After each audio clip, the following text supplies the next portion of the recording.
Assalamualaikum warahmatullahi wabarakatuh. Nama saya Muhammad Habib Al-Hamimi. Saya dari kelompok 3 mata kuliah strategi pembelajaran dengan materi metode pembelajaran Superbrain. Saya akan membawakan materi part 2 yaitu konsep pembelajaran Superbrain. Model pembelajaran Superbrain menjelaskan tentang bagaimana merancang kegiatan pembelajaran yang melibatkan semua komponen otak, yaitu otak emosional, otak sosial, otak kognitif, otak kinestetik, dan otak reflektif. Menurut Barbara K. Given, yang pertama, otak emosional berperan dalam membangkitkan hasrat belajar.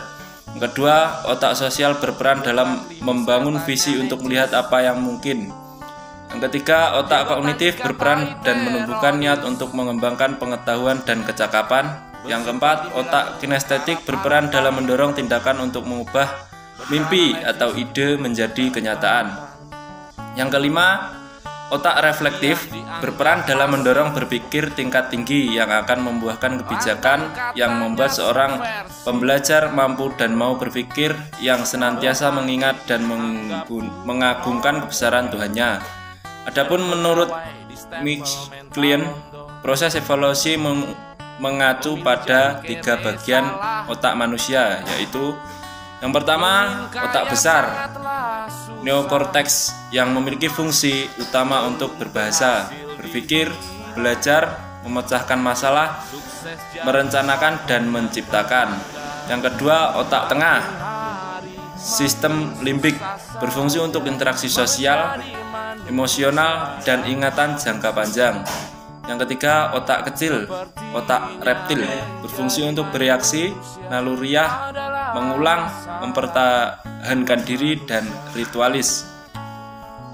Dalam model pembelajaran Superbrain disebutkan bahwa semua pengetahuan pasti ada manfaatnya. Karena itu, jangan pernah menyesal dengan apa yang pernah kita pelajari atau kita baca, karena suatu saat akan bermanfaat. Postulat lain menyebutkan bahwa tidak ada sesuatu yang benar-benar baru, tetapi hanya ada kombinasi-kombinasi baru sehingga ditemukanlah ide baru. Karena itu peserta didik perlu diajari untuk tidak pernah berhenti berpikir, karena berpikir merupakan proses menyimpan informasi.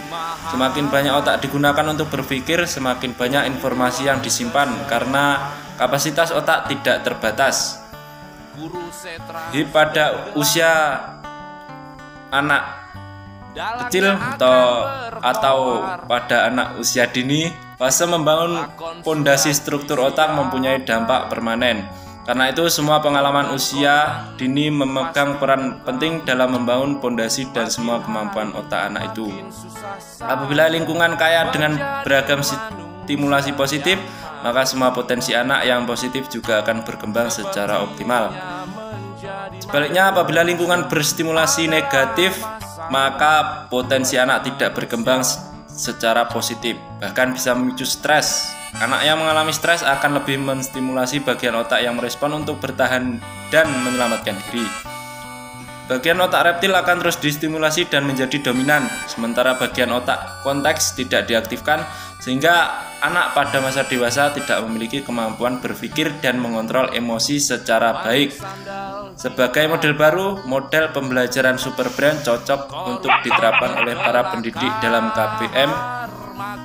Di antaranya beberapa alasan adalah sebagai berikut. Yang pertama, dapat memberikan perubahan mendasar sebagai hasil dari kegiatan pembelajaran. Pembelajaran tidak saja menjadi sangat efektif, tetapi juga hampir seluruh potensi yang dimiliki peserta didik akan tergarap dan terbangkitkan secara lebih optimal. Yang kedua, meminimalisir adanya perkembangan emosi negatif. Perlu diketahui bahwasanya kurangnya stimulasi dan eksplorasi terhadap otak anak akan menghambat perkembangannya. Hal ini dibuktikan pada hewan yang dipelihara di kebun binatang memiliki otak 20% sampai 30% lebih kecil dibandingkan dengan hewan yang dipelihara di alam liar. Yang ketiga, menjadikan karakter anak semakin kuat. Dalam membentuk karakter anak, otak kiri dan otak kanan bekerja seimbang. Otak kanan akan menyatukan perasaan benar atau salah yang merupakan domain otak kanan dengan pengetahuan baik dan buruk yang merupakan domain otak kiri. Yang keempat, peserta didik mampu merekam dan menyimpan informasi dengan baik.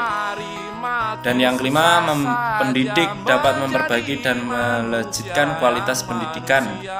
Yang keenam, dapat dijadikan rujukan dalam membuat kurikulum. Demikian materi yang dapat saya sampaikan. Apabila ada kurang lebihnya, saya mohon maaf yang sebesar-besarnya. Saya akhiri. Assalamualaikum warahmatullahi wabarakatuh.